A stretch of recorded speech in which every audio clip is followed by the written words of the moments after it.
How's it going, Welcome back to the Great Green North. Today we're going to be going over overseeding tips and how to overseed your lawn for your cool season lawn folks out there in the spring.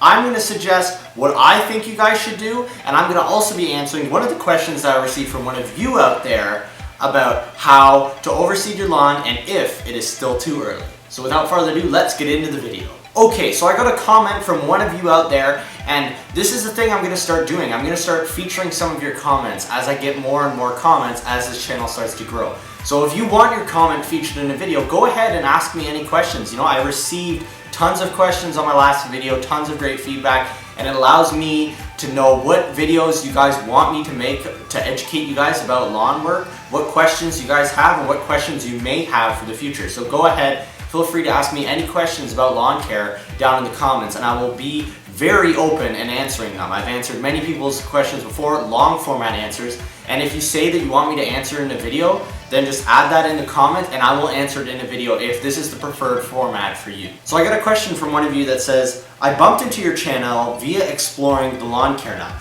I live in Southern Ontario and is a beginner in lawn care. I used the Scott's Overseeding mix last week.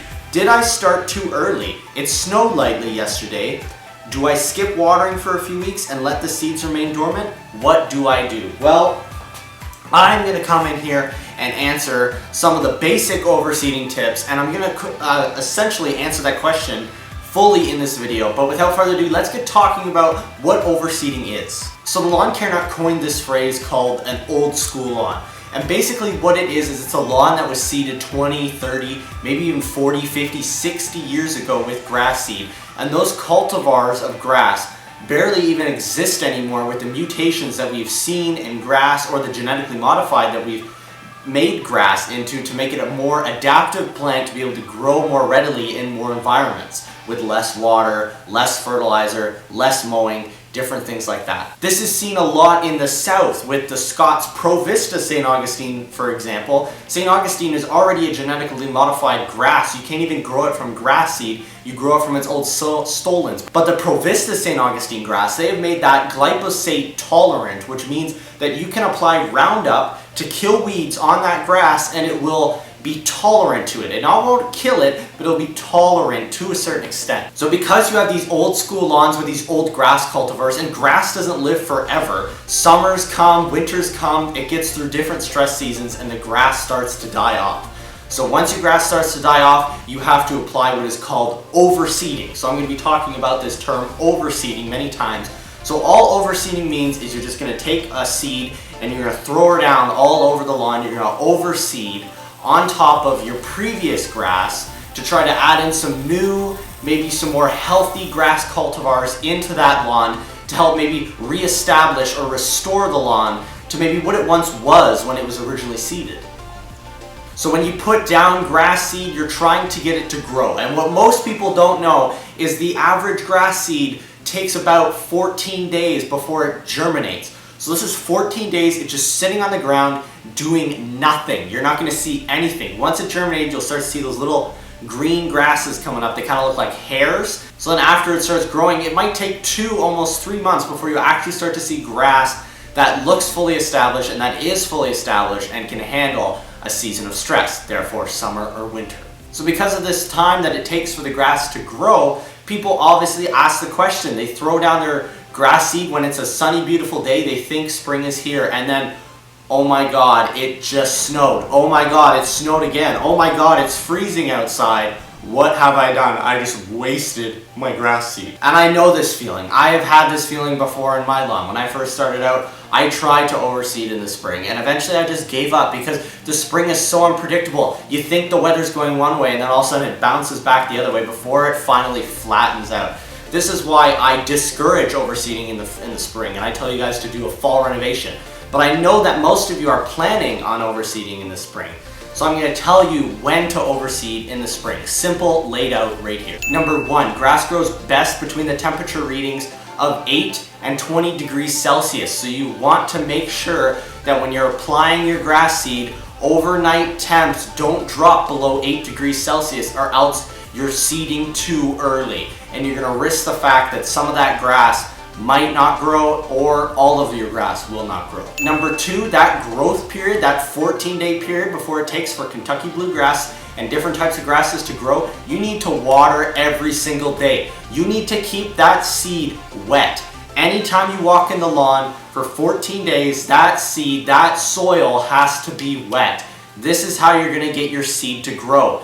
And that fades into number 3, which is seed to soil contact. You need to make sure that your seed is touching the soil, is on the soil, and it's not sitting on thatch or sitting up high in the grass. If you have a really, really thick lawn and you're trying to overseed it, a lot of times it takes a while for that seed to finally get down to the soil, and seed won't grow unless it has seed to soil contact. It will dry out. So one of the ways you can get seed to soil contact is you can take a rake like this, turn it upside down so the backside is facing up, and gently brush the ground like that. It will help rake the grass seed into the soil and ensure that you have seed to soil contact. Other than that, it's literally that simple. Water for 14 days, 2 weeks, then after that, try to pull off your watering cycle to maybe every other day for a week, and then after that, head back to your regular watering cycle, depending on if you're getting rain help or not. Now I know that I said I discourage seeding in the spring. For some of you, I know that's not an option.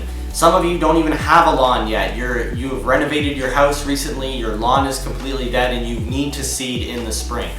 I'm not gonna make you wait till the fall. Just know that when you seed in the spring, you're not gonna get the same results as when you seed in the fall. It's just too unpredictable. And there's a big thing that nobody realizes is that winter is a time of dormancy for lawns. Summer is also a time of dormancy for lawns. So if your seed is not fully established by the time summer comes along, that summer heat can kill your seed, and that's why a lot of people discourage against seeding in the spring. So when you seed in the spring, just know that there's a chance that maybe all of your seed won't live through the summer, and there's also a chance that all your seed will live for a summer, and there's also a chance that none of your seed will live for a summer. You're really taking a gamble, but a lot of times it can pay off a little bit in the end.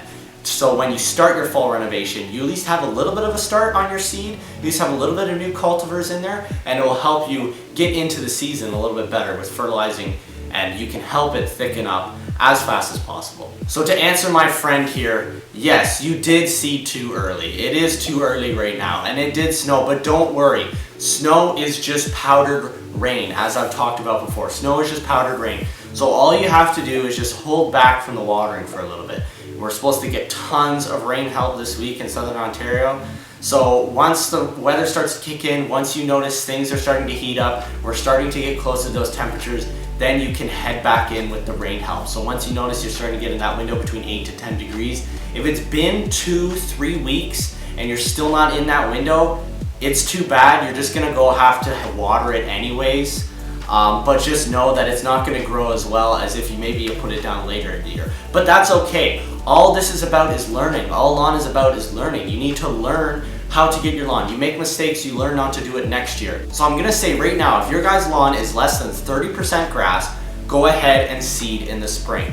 What you're going to do is you're going to throw that seed down, then you're going to water for every day for 2 weeks straight, then you're going to water every other day for a week straight, then you're going to go back to your regular watering schedule with rain help. So you're going to back off on the watering with rain help. And even when you're watering every day, if it's raining, you don't have to water. So it's a give and take. You know, sometimes it rains more, sometimes it doesn't.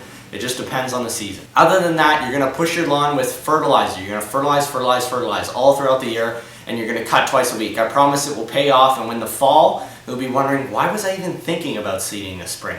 So hold back on that seed. Hold back on that go. I know you want to go. You want to go in the spring, but I'm going to encourage you guys to hold back, and then you're going to get a payoff once summer comes. So my friend, I'm sorry that you seeded too early, but that's okay. That's just the way it works out, and I'm Canadian, so I like to say sorry, eh? So thank you guys for watching this video. I hope it helped you. If you have any more questions, please leave them in the comments below. I would encourage you guys to leave as many questions as you have in the comments below. There will be another video coming out later this week, just kind of a day in the life video of what I've been doing. I finally got my patio furniture out this weekend, and I can definitely feel it. I can definitely feel it that spring is finally here. So from the Great Green North, my name is Wade Murray. I hope this video helped you. If you guys have any more questions, don't hesitate, leave them down below. And from the Great Green North, my name is Wade Murray. Keep it green.